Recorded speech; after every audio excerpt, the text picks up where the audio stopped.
So I don't know if I'm going to say an awful lot. We'll just find out, I guess. But I'd like to thank Dave, for many things, but for his talk yesterday. Really, we got enough to digest for a week from the things he was saying. Everything from 3 marks of existence, the let's see, keep getting that word wrong. The unknown, the Four Noble Truths, and touched on the Eightfold Path, and obviously the many things that you raised. So today, the one thing that they say makes Zen different than the rest of Buddhism is just the rhetoric, how it's expressed. The same practice, everybody meditates just about. Maybe it's not always the main focus, but it's how it's really expressed and how it's taken in within a society, how it's transmitted. So the root of say the Zen tradition is, especially the Rinzai Zen tradition, is koan. Koan basically is that question and answer between participants.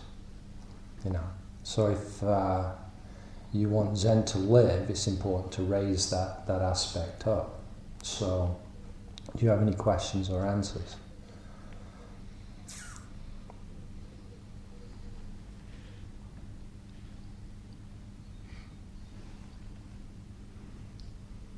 If you don't, we can sit here.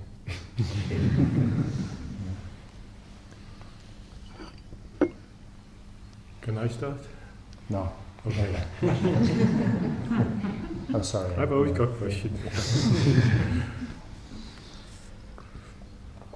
I didn't mean to be rude, but... Okay. I do have a question, actually. Yeah. In our chant that we just did, and I like to listen to the words that we say Good. repetitively, it says that the Dharma is rarely Encountered. Yeah. That was the word. Yeah. The Dharma is rarely encountered through multiple ages, but my humble understanding, how can you not see? It's humble? All right, from my understanding, from my understanding, how can I not see how can I not be the Dharma? Well, millions of people don't. But they are, even if they don't see it. Well, that's the intrinsic part. We're talking about the experiential part. Some people, it's like Dogen has a story about water. For some people, water's a palace, or for some things, water's a palace. For some creatures, it's a hell. So part of it is your relationship with whatever it is that you encounter. For myself, you guys, from my perspective, are somewhat spoiled. When I first started practicing here in 74, there were no teachers. None. I didn't even know about Zen. There was no books, and so what do? You've got to go find it. So that's that encountering. It takes a while for that to really sink in. Then beyond that it's not just what we guys say. Is those teachings are going on a momentary basis. That's rarely encountered with people as well. I think it's something else. I think there's this thing called daily life that's not practice, And that encountering, it goes infinitely subtle. You're always, cutting away the layers until you realise it's the place that you stand. Mm-hmm. Now it's nice, there's certain tales in Buddhism, the parables, like... one of them is to encounter the Dharma is as rare as on a planet the size of Earth that's completely covered in ocean. For a turtle that only comes up every 100 years to stick its head through a knothole in a piece of floating wood. I think that's a long time. It's fairly rare too, because if it was a planet with just water on it, there'd be no trees. So analogies don't quite reach it either. But it's more the sense of it is listen. Listen, it's here. Pay attention. Do you think part of the problem is that we experience a singularity through a dualistic experience. What did Dave say yesterday? About we. Oh, sorry. Do you? Yeah. Sorry. Do you think part of the problem is that I experience? Actually, I do experience singularity through a dualistic experience. That's those exactly words are how too I see big it, for me. actually. All right. Yeah. For me, the reality of when I was growing up, I found it difficult to take our dualistic experience significantly real. Yeah. And one of the first conversations I had with Sensei was the fact that I did struggle with that a lot. How real is this? I've had this conversation many times. Yeah. And I acknowledge your point that if you threw me into my fish pond, I would immediately take it more seriously. But for me, you know, I definitely came from a more singular viewpoint and have learned the value of a dualistic relationship much more than I took seriously before. Yeah, you know, and don't get stuck on one side. And it's like with Colin's study. You know, the first thing is see the unity, but then don't get stuck there. Then you see the differences within that unity. Mm-hmm. You know, then beyond that, how do you express the various aspects of living? You know, so then you begin to look at life more as a jewel. You can look at it from many different perspectives. That's the gift Cohen's given me, I think. It's allowed me to move much more from a point. I would concede I was very stuck in the absolute when we first met, and it's allowed me to start gently moving into a much more, I think, caring view of the people around me in my life. Yeah, That's good. how I would see that. Good. That would be a fruit of Koan for me, actually. Yeah, well, you know, I mean, Koan's going to be there in your life anyway. You know, the best Koans are the ones you can't pass.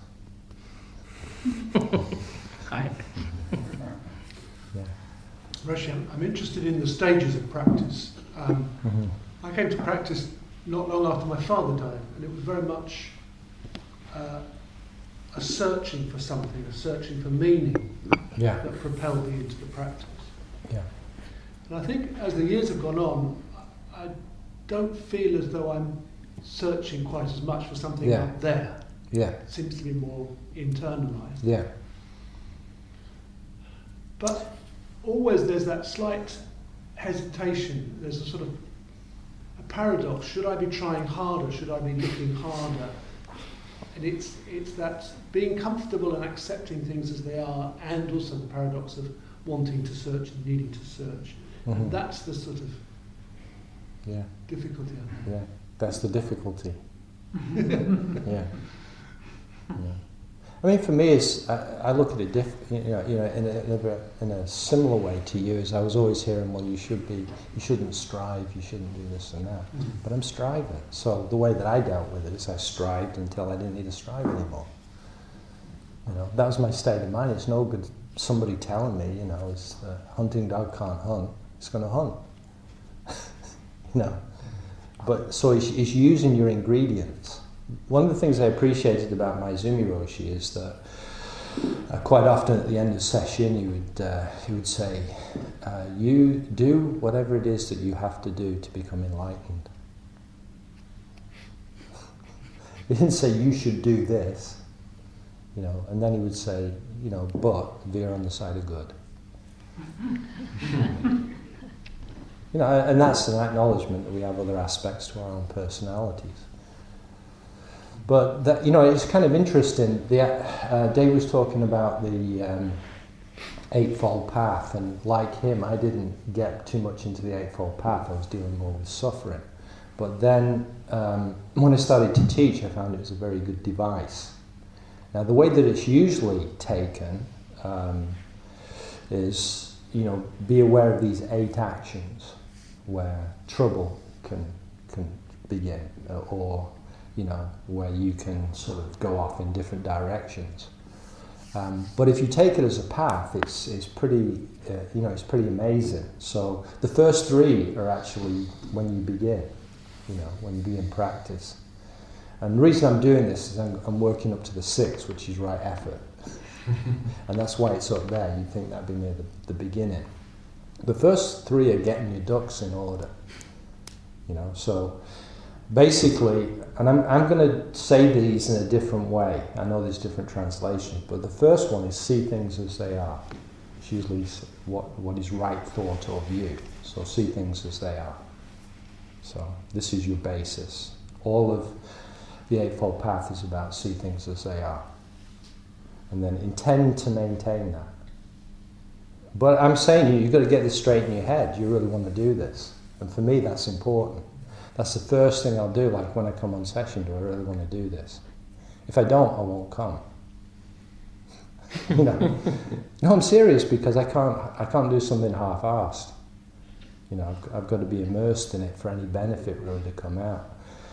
So, right intention.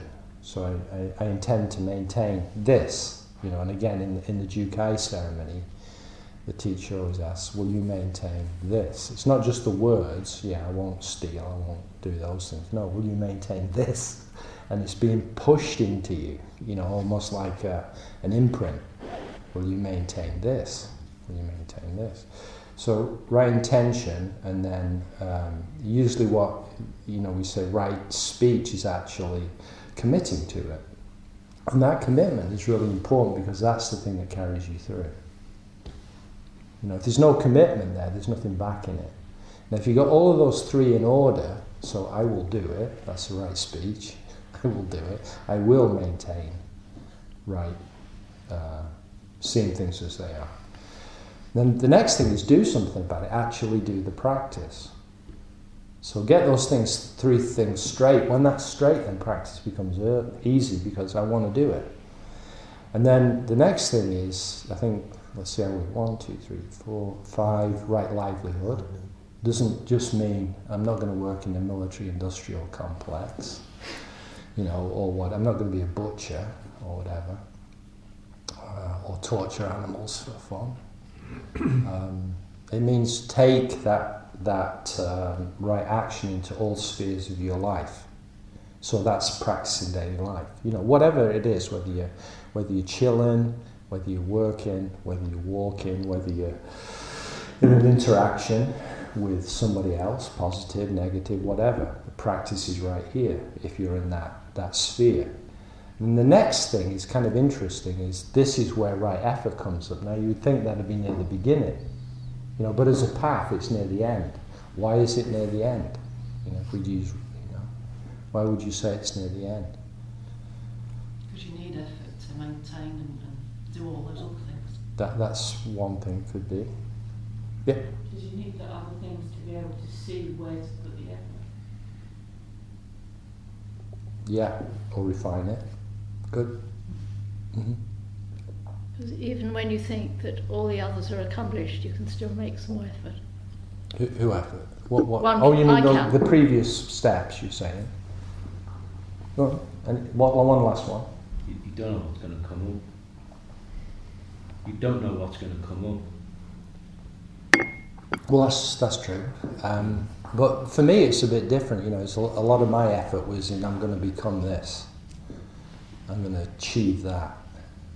That's useful at the beginning. You do a lot of steps and stuff like that. And then at some point you see that that's the problem in itself. So then the effort has to be turned back. It's like Master Dogen says in one of his fascicles. I get terrible. I can't remember much now. But he says something.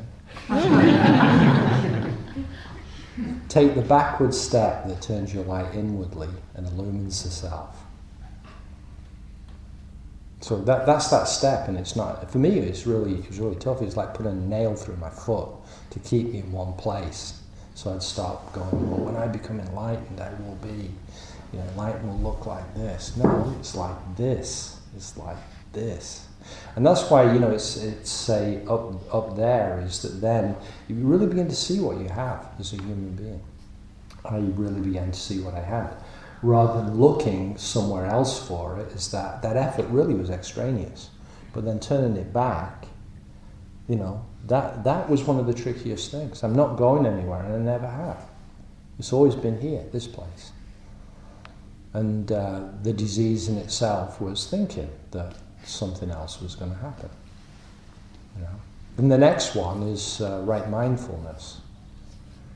Now you think that would be at the beginning too, you know. But it's kind of interesting in this case. This is a statement of completion. You know, so you go back to that first one, see things as they are. Take that as a key. The mind is full. Not this mind. In Buddhism, the mind is everything. So subject, object, and a vehicle of seeing those things. The mind is full. Nothing can be added. Nothing's missing. So rest in it. That's the practice. Be the container of all of these things that occur in one's life. And then, you know, the last one, right samadhi, you know, we don't really have a good English translation, that's why we keep the word, which is, it really means like oneness concentration. So you're not separate from your environment and whatever's happening. You know, but, you know, it's like we practice together. And it's kind of interesting with Taizan Sensei's talk, where, you know, he was, let's see which part was that. Well, there's so much, you know. I'm just, you know, if there was one point, I could go. You know, he was talking about practicing as a sangha. Suffering. That was the point. Is where is the line of suffering? Where do you draw the line? Is it mine? Is it yours? You know? I mean, can anybody answer that? Well, it doesn't matter. Thank you. Thank you. So then if there's suffering, in terms of practice, you know, that's what we practice. Again, you know, if you don't believe me, look at the Buddha's example, you know. What does he say? He's enlightened. Wonder of wonders, I, all beings, the great earth, are the wisdom and virtue of the awakened one to thusness. But because of our upside down views, we fail to see it. And then he goes, I don't think anyone can understand this.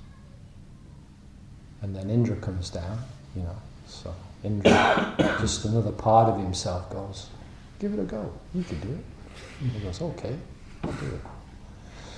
And so then the idiot spends 40 years trying to convey that realization that really helps to end suffering. 40 years. That was his reward.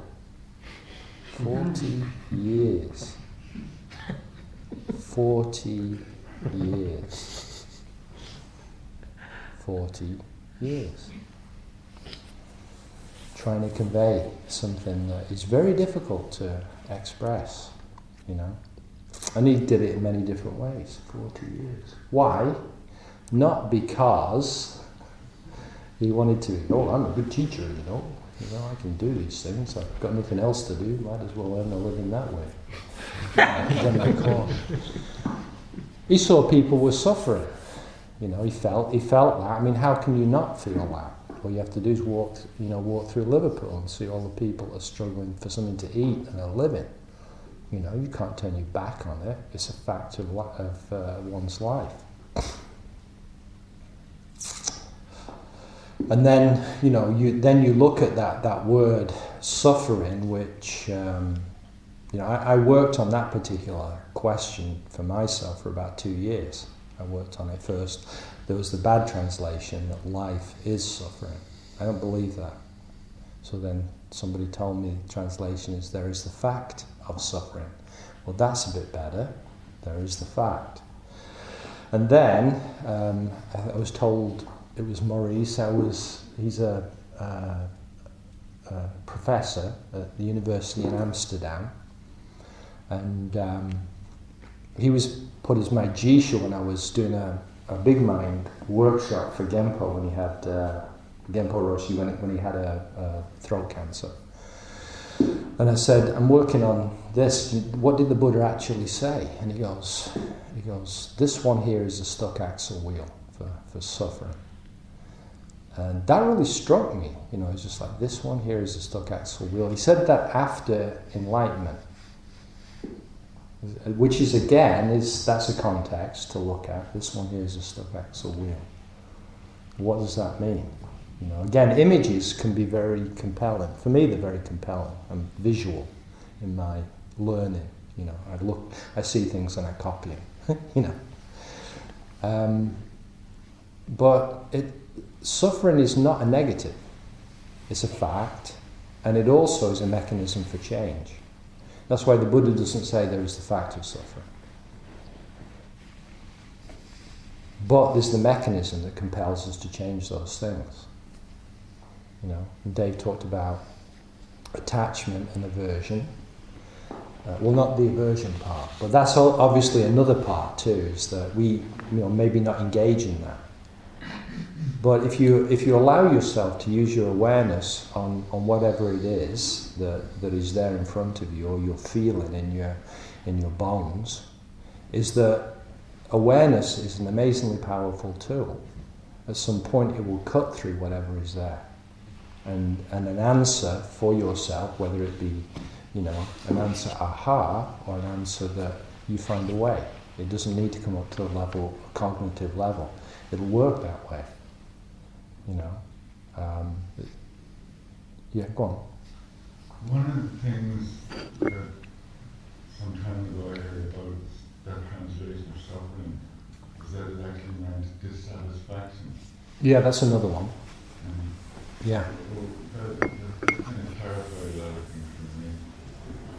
It seemed like if you were dissatisfied, that you could actually do something about it. Yeah, but it's that same thing. It's a mechanism. You can stay there, which some people do. They wallow in it. Or more like me, I'd be looking for a way out in one way. Is there a chink in the armour? Somewhere. Anyway, I went on a bit there for your question there, but yeah. Roshi, Yeah. how would you advise me to live and practice the middle way without falling into extremes? Fall into extremes. Fall into extremes? Yeah. Then you'll find what the middle way is. Without finding those extremes, a lot of people, it's like, I'm going to avoid a lot of trouble. Rather than, if this is that's right in front of you, something needs to be taken care of, learn from it. But also bring your own experience into it too. I remember when I was at ZCLA, there was a crack house across the road, and I'd heard some screaming there, and so me and this Japanese karate master. Who was a monk, and he had a scar on his eyeball. He said it's from a bullet going across his eye. We went up to the door and we're gonna, fix it, go straight in. That was, I think, just do it. I got to the door, and he goes, "You don't want to do this," and I go, "No, I don't want to do this." And so we call the police. But that's using your wisdom too, your experience. But go in and deal with something directly if it's there. Don't worry about those. Find out what those extremes are. Don't be worried about it. Don't be worried about making mistakes. Trust in your heart and really go into it. There's no reward in Buddhism except this. There's no reward. Don't waste your time looking for a reward. In fact, at Mountain Center we have a ceremony once a year, Obon, Sagaki, which we've combined with Halloween to, sort of make it work. Where we give away all our merit. So we've just done a 3 months training period, and we got all this merit. Take some merit. Hand it out. Nobody ever takes it. As far as I know, there could be one of the Ghostbusters ghosts going sucking it out. But don't worry about attainment. That's the thing. Attainment occurs of itself, and give freely. That's also important. The problem I have, Roshi, is that... There's always problems. The more you do, the more problems there are. You know? That's the thing, stand up on your feet. Take care of it. you know. Make mistakes. I wish that I kind of learned from my experience, but I'm rather stupid that way. Yeah. Well, we're all stupid in one way or another. Yeah. And unfortunately, I seem to go from one extreme to the next extreme, and keep oscillating between the two extremes forever without actually finding the mythical middle way, whatever that is. Well, again, don't look for that. Just learn from your experience. You know, again, the real part of the middle way is it's like this. Wherever you are, it's like this. Don't look for it elsewhere. It's like this. Sometimes it's extreme, and sometimes it's just very normal. You know, but don't look for well, I've got to avoid those things. Those are good markers on a map. But in terms of one's own practical and pragmatic life, is deal with exactly what's in front of you. Because that's the teaching you need to learn. The same with me, you know. And usually when I go against my own knowledge, I suffer. You know, it's like, see this finger here? I'm sorry. You know, this finger. I'm a carpenter, right? Some people call me a master carpenter, and I try to cut some rope with a table saw. Not a table saw, a crosscut saw. You know, stupidity. You know? I know better, you know, but I do it. Take the consequences, move on. You know.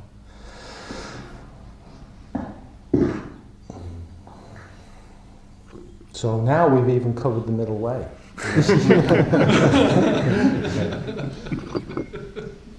Bodhisattva vow.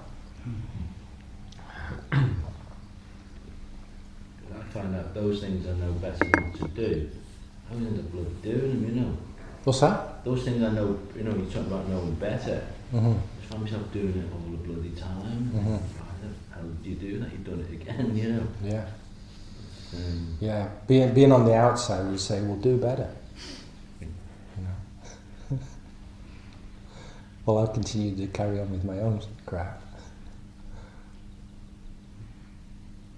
What about those who've really come to, you know, I'm thinking of Chogyam Trungpa and people who've really sort of seem to have, you know, done some very extreme things, and I sometimes think, well, I'm too kind of average, really. I don't want to go to those. I'd hate being drunk, for instance. I know some might enjoy it, but I just don't like it. Well, again, don't want to go, you know. And I'm wondering what you think of his sort of teaching, really, how that, you know, fits in. It's irrelevant, basically. I'm not him, you know. No. I just bore people to death. That's how. Yeah, but he was very inspiring in many ways as well, wasn't he? I mean, I mean, the thing is, I'm not in a position to criticise somebody else that way. You know, I admire. I mean, Trungpa Rinpoche is one of the greatest influences in my life. Mm-hmm. I never met him. I talked to him on the phone once. But you know, I admire his teaching. I admire the way that he brought Buddhism to life for a whole generation. You know. What was the middle way for him, do you think? Ask him. Too late. Yeah. You know, and the thing is that all of us come as packages. You know, we're not all pure, we're not all impure. We have a whole spectrum of beings. Some of those impure parts of us, so called impure, are very useful in some circumstances. You know? I remember I stopped to rape once. It wasn't me, so. You know, stop it, you motherfucker! You know, and we chased him for about 1.5 miles. It was like Keystone Cops. Eventually the cops came. They just come from the donut store. And this woman just grabbed the guy. You know, it's so satisfying to, you know.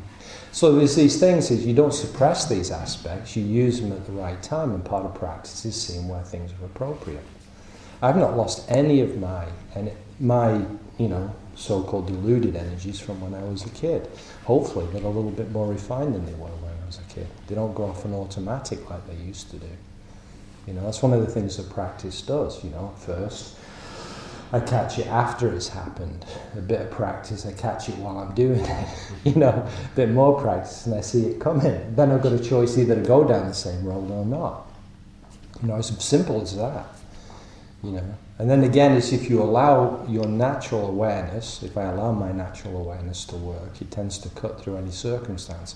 I find a way through one way or another. It's like Dave was talking with the unknown. You know, it's I don't have to know a situation, it's I find a way. But, you know, it's that the unknown is a source of great creativity. I trust it implicitly. You know. And, you know, if we sort of shut off Trungpa Rinpoche's teaching because he was an alcoholic and, you know, he did these other things, then we block off a whole set of beauty. It's like when I worked with Maezumi Roshi, you know, there's some people said he was an alcoholic. He was a certain kind of alcoholic, you know, but he had amazing teachings in many different directions, and to classify him just and put him in that one category, you lose all of these different aspects of teaching, you know. And don't expect a teacher to be completely pure. Every teacher that I know, and I know a hell of a lot of teachers, has got a shadow, you know. But it's important for me to deal with this shadow here.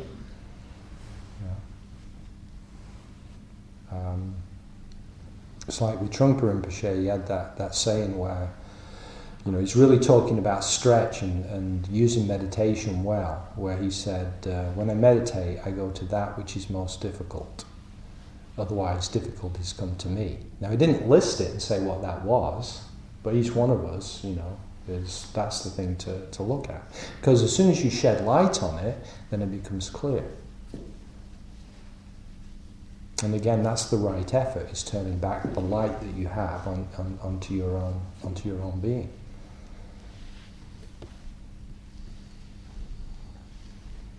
And then the other thing is, if you want a teacher to be a certain way, forget about it, they probably won't. But if you value those things, it's important for you to practice those things and manifest them in whatever way.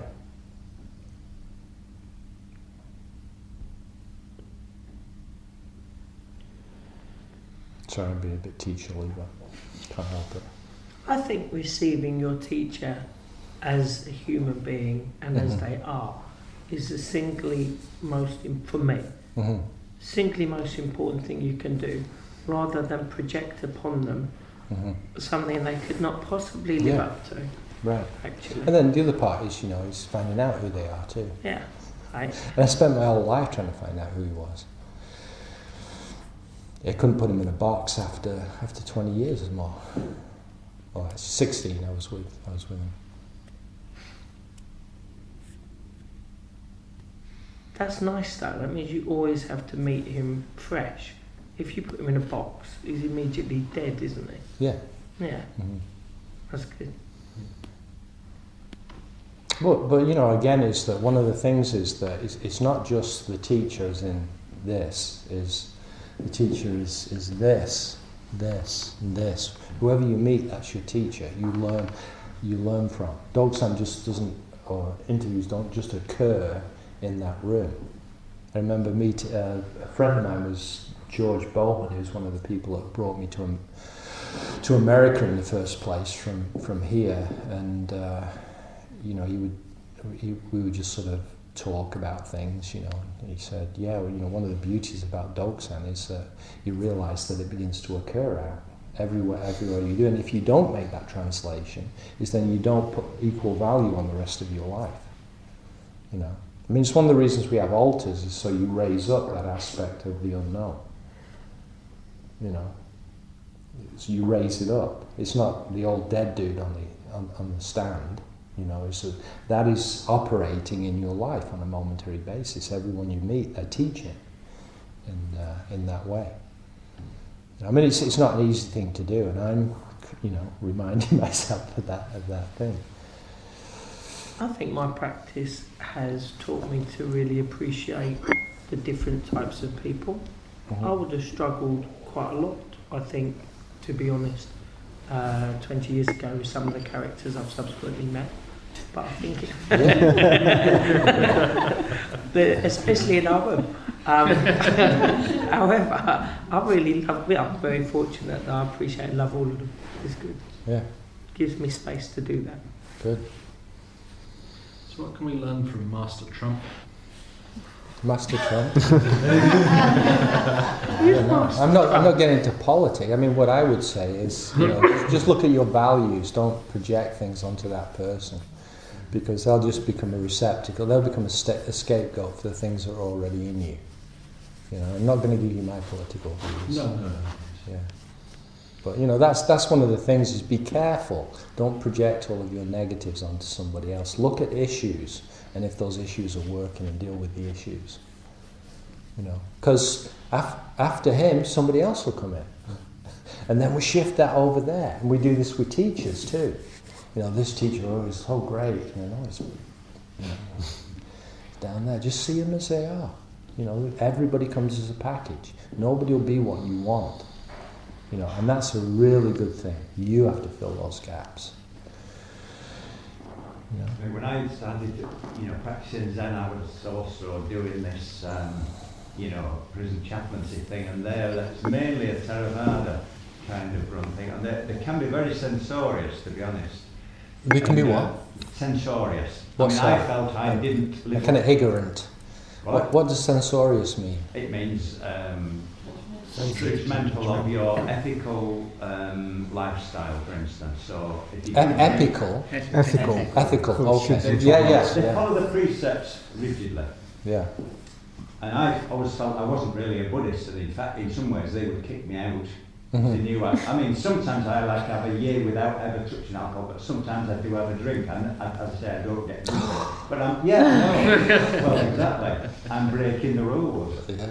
And I always feel that, like we were talking about the monk yesterday who criticised another monk for being in tears, that they seem to, and I don't want to sound like I'm criticising a particular strand of Buddhism, but when we look at Chogyam Trungpa, they would kick him out, wouldn't they? They would, or Maezumi Roshi. Again, you're breaking all the rules you can. It's right. What would you do?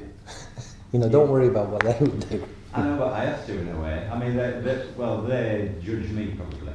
I always feel an outlaw. Anyway, put it that way. Yeah. It's kind of interesting, because I was this really high-ranking Theravadan priest came to ZCLA when I was a young monk, about 24, 25, and Maezumi Roshi put me as his jisha for a talk, and I'm there, okay, why did you follow all those 247 precepts? You know what he said? Because they make me happy. And my heart just opened, you can't say Theravada or whatever it is, deal with the person, and it's that's what I found, is that people say Soto. What is that? There's Soji style, Eiheiji style, there's Harada Tangen style, there's Maezumi Roshi style, there's Katagiri style. There's nothing fixed there. We do these things as ballparks, but it's far better to find out, see what is valid in that. So there's a lot of value to Theravadan practice, and one of the reasons is it's been so adaptable, which is actually Zen's job, into current society. With mindfulness. Of course, it's a first step, because even in the Theravadan school they have shamatha, which is the next step, which is instead of observational mindfulness, there's absorptive mindfulness, where it's not an object, you're absorbed in whatever it is you're doing. So we can criticize different groups, but usually it's because we don't really study what they're actually doing and finding out what they're doing. You know, and for me that's far more important. I don't want to criticize someone, I'm already good at that. I can criticize it because it's part of it's my job. But you know, I don't want to let that beast out on a regular basis. It just spoils things. I'd rather find out, you know. So again, in terms of practice, even when something arises in myself, this looks like anger. What is it? Find out at this moment in time. You know, not just put a label on it and have a whole story around it. You know, oh, I'm not really angry. I don't do that. What is this? How can it be transformed? Is there something I need to say? You know, various questions that come up, again, just come from more that dwelling nowhere or the unknown, and find out. That way is that then there's less of a tendency to put things in a box, that it's complete. You know, I mean, I've practiced now for 40 some years, I've had several realizations. You know, I've got badges, all of that kind of thing, but I don't know much. You know, the thing that I do know is that I don't know more than I know. That's still an open system. I'm perfectly aware of it, and this stuck axle wheel will turn naturally and find out, even if that task is a 30-year biting of steel. I'm patient now. I didn't used to be. I know that if I look at something long enough, it'll become clear. But it won't become clear if I go, well, when I become enlightened, you know, and here it is, it will never become clear that way. That's the root of delusion. Boom. While I'm looking here, life's going on over here. You know, while I'm thinking about what I can be, life is going on here. It's splitting the light. So enlightenment means shedding light on. English is very clear in that way. You know, it's not a very clear language, but you know, it's pretty clear in this case. Enlightenment, the action of shedding light on. It's not something, well, I'm enlightened now, there's nothing more to do. I mean, there's no other place to go, but there's plenty to see here. There's plenty going on. There's plenty, you know, all over the place, even when I'm doing nothing. See, I'm getting excited about nothing. Do you remember that song? I'm busy doing nothing, working the whole day through, trying to find lots of things not to do. It's like Zazen. Maybe. The ending is, I'd like to be unhappy, but I really don't have the time.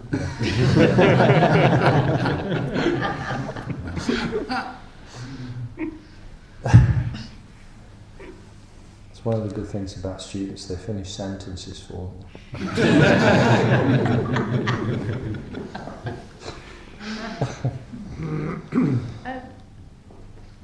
As I've been listening to you, I've wanted to say something or ask a question, but every time I do, you actually, you don't answer it for me, but it's all ungraspable. Yeah. In a sense, I can't grasp anything when I'm listening. No.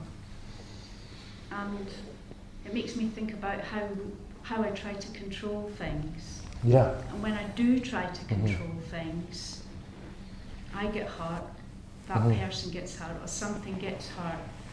And when I become more aware of it, I realise it's also controlling me. Yeah. When I'm actively not doing it, if I make a decision I'm not going to do that anymore, it gives me more possibilities. Yeah. And you know, for me, a lot of it is strategies. Tactics. You know, I have a strategy. Is I want to be present, enjoy my life. And then if those tactics are not working, it's no good expecting them to work if they're not working. So it's important to try something else. You know, when I first started practicing, it was like, I'm not enlightened yet. I'm not enlightened yet. And then, one day, all of these ways that you can go through things. It's not, you know, you don't have to keep, this is the way it is. You know. You just try a different strategy. But you know, one of the best things, I mean, don't try it after the first 2 hits. You know, do something thoroughly. Be really stupid. Really do it thoroughly. Then you never have to go there again. You know, that's one of the, you know, the things that you probably don't know about teachers is that we've been down lots of different roads that are dead ends. You know, we've fallen down so many different times, and that's probably more than the successes. You know, until a lot of the extraneous things are worn out. The wearing out is a big part of practice. You just get tired of listening to your own head. You know, it's not reflective of reality. I'm tired of that. You know, one of the things I tell my students in Mountain Center is that if you've got some time, go out in the woods and say every single thing that comes into your head out loud. You know, make sure no one's around.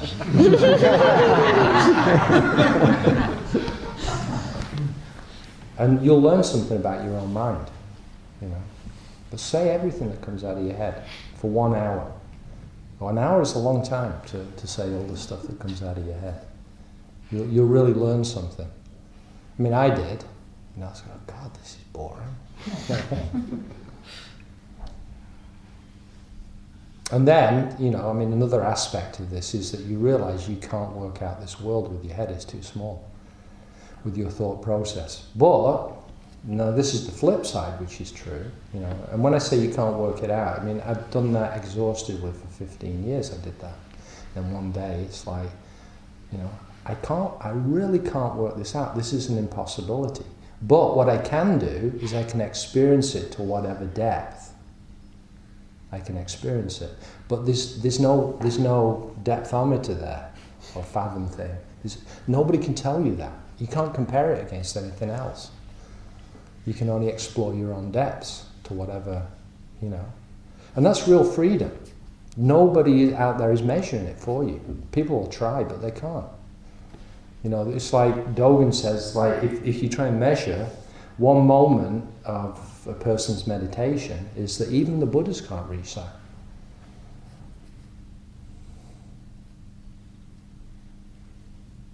And that's the freedom that we have as human beings. But if we put ourselves in the cage of, this is a bad meditation, this is a good meditation, you know, things are not going right, things are not going wrong, you know, just allow the one who sees through these eyes just to experience this world.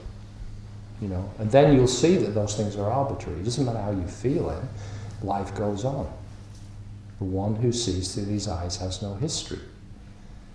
There's nothing that you need to bring into this moment in time. But if you need history as a tool, bring it in. But don't imprison yourself in some boxes. This is who I am, this is what I like, this is what I dislike, etc. That's the majority of our thinking. Now, one of the beauties of, say, koan practice is that if you're internalizing a koan, that can't occur because you're working on it. The same old patterns can't be created. That self-creation can't go on. That's one of the ways that it works. If you're, you know, really engaged in your environment, allowing the world in, there's very little space where that self-creation can occur. You know, that's the beauty again of meditation. So we have alternatives there in terms of you know, of our own being. We don't have to go, well, I'm bad at this or I'm that. If we start doing that, that is exactly what we're practicing.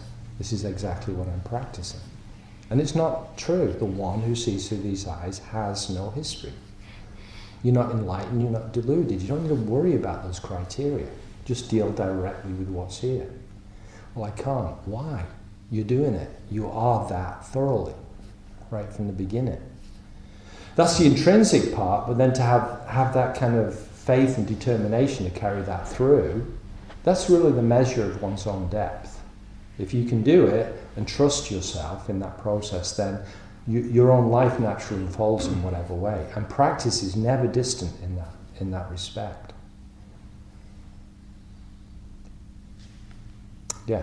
I think this might pertain to what you're talking about, but it might not. This does interest me. There's a verse that we chant that says about the darkness, but do not try to understand the darkness. What's the darkness? Is that ignorance then? Oh, that's it. That's What it. is it? That's a nice one. There's a guy called Yokoji-Zen. Hardly anybody reads it. He was known as the overnight enlightened one.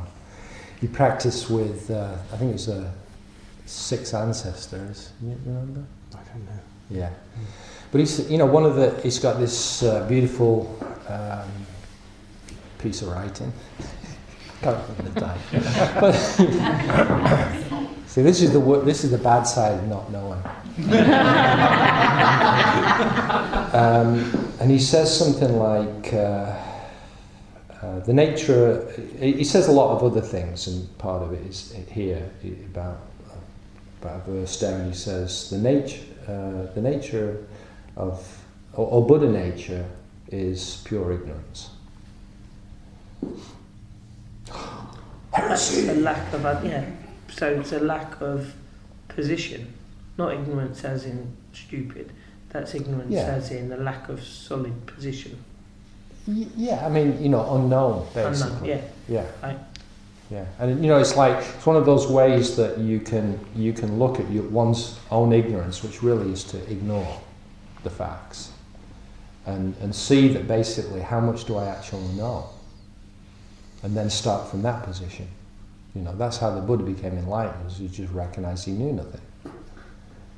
After Sujata, his great teacher, where she saved him from being in the river, and naturally gave him some milk and some cookies. McVitie's digestives.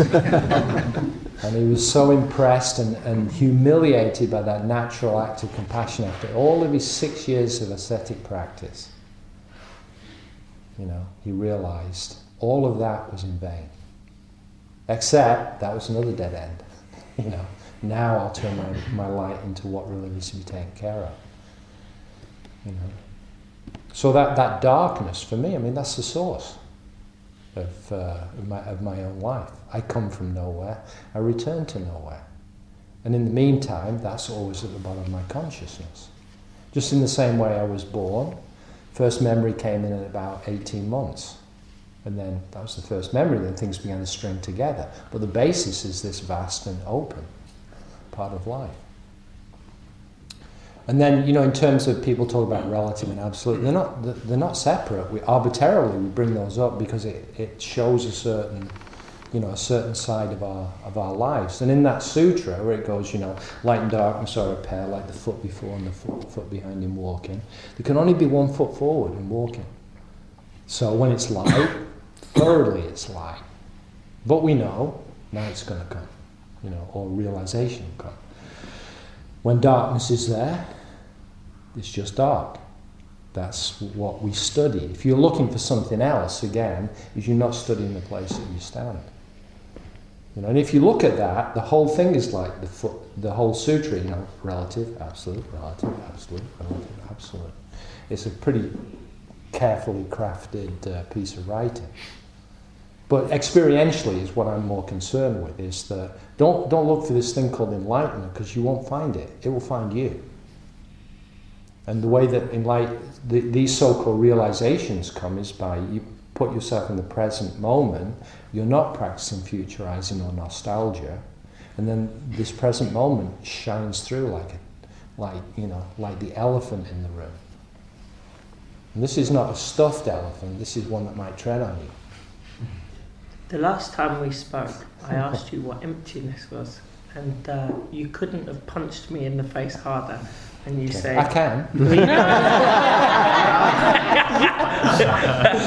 Your answer was very direct. You looked me straight in the eye and said, "I'm looking straight at it." And for me at the time, that was very like a seed for me. That was very significant for me. But the idea of absolute and relative, I see them as very inseparable, one without the other, completely. I think we divide them because of language or because of our perspective, but in reality, for me personally, the life that I kind of had experienced much more from an absolute point of view has flowered from that punch, actually. Well, I mean, that's that's why it's done. It's not just to become, give you a clever answer. No, it wasn't. It was a good answer. I thought. But again, it's just like any event that occurs. Like I remember being in the Desert Hot Springs Spa, impressing one of my students about doing a sweat lodge and how hot it was. I said it's very primeval, and this guy just across the way just goes, "The whole of life is primeval." So again, it's the be ready. That's another part of koan studies. Always be ready. Always be ready. No matter what. And it's not that you're presenting the koan; you're presenting your life. Who you are right there and then. Always be ready. Somebody's going to ask you questions in one way or another, maybe just on a regular basis. But if you're daydreaming about something else, it's difficult to respond. And you'll be. You probably are surprised. Some people will ask you some amazing questions just in the street. They come from nowhere.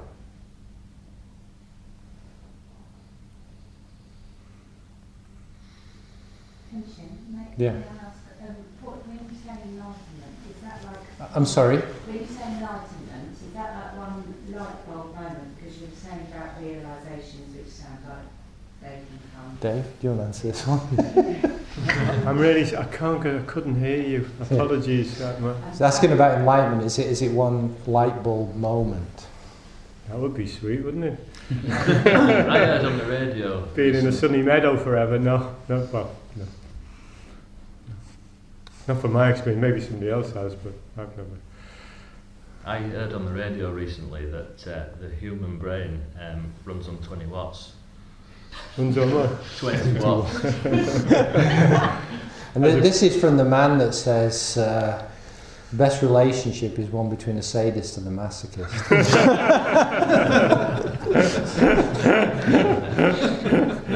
Thank you, O great master. No, I don't want to be flip about these things. You really have to find that out for yourself. There are moments of that realization, but it's very important then to throw them away, because then you start seeing your life through that view. I remember, with Maezumi Roshi, he was a very good teacher. Instead of going, "Now you've got it," you really can see things. He goes, "Even a drunk could see that." Best thing I could have heard. I went off and licked my wounds and applied even a drunk. Well, you were a drunk too.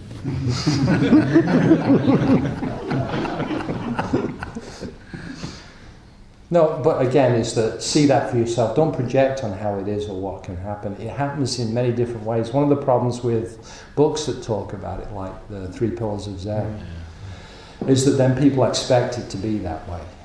And it isn't. It's going to be unique for you in whatever way that occurs. So you could have enlightenment about one thing.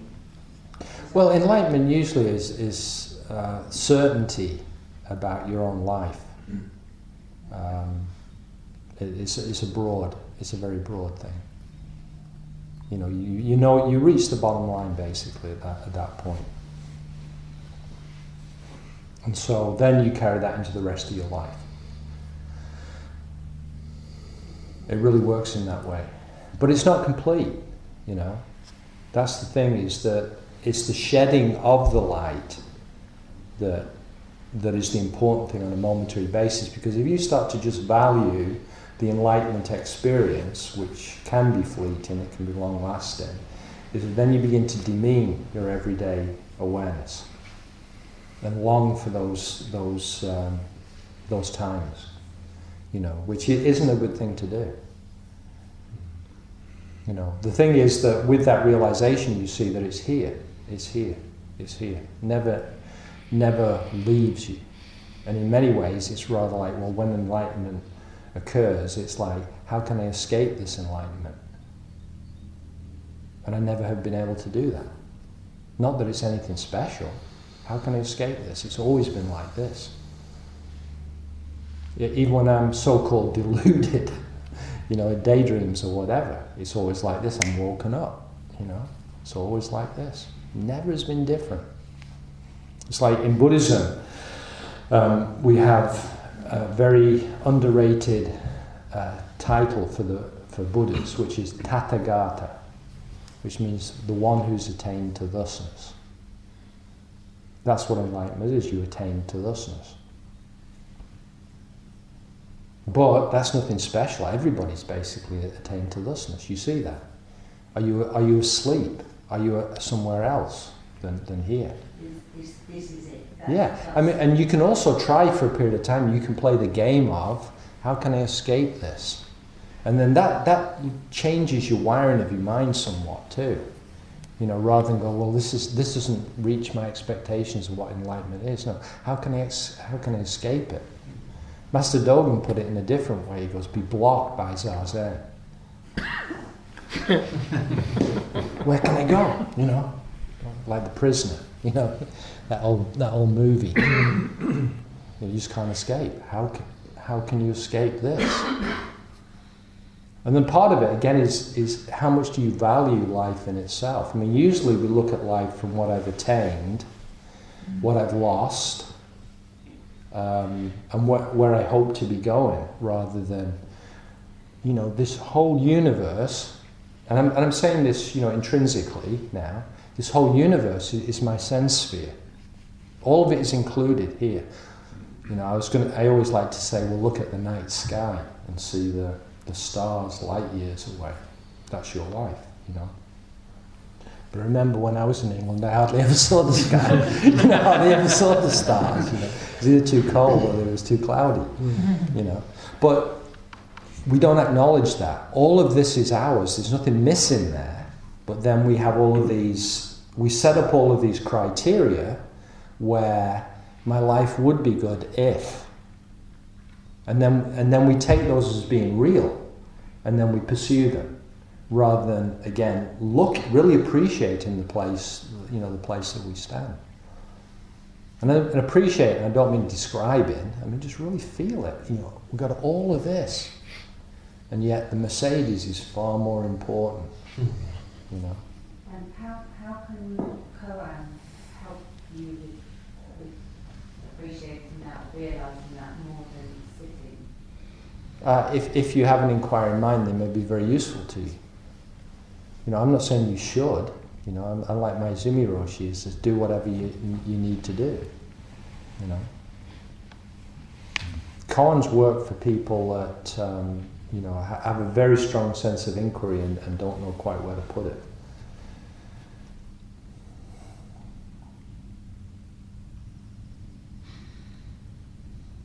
Yeah. I'm going to practice a koan. Part of me wonders how would I stay present and not over-inquire?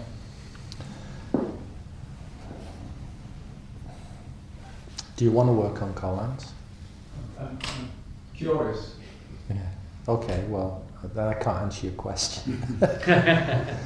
When it occupies your life, then you can work on koans. I mean, for me, I'm a kind of an interesting beast in the sense that Shikantaza has always been my basis, but I was, you know, I had a very strong sense of inquiry. So my practice is somewhat schizophrenic in that I spent a long period of time studying koans with Maezumi Roshi, but Shikantaza was always my base. You know, I don't see him as being much different. Shikantaza in itself is the unknown, and coming from the unknown, finding things from the unknown.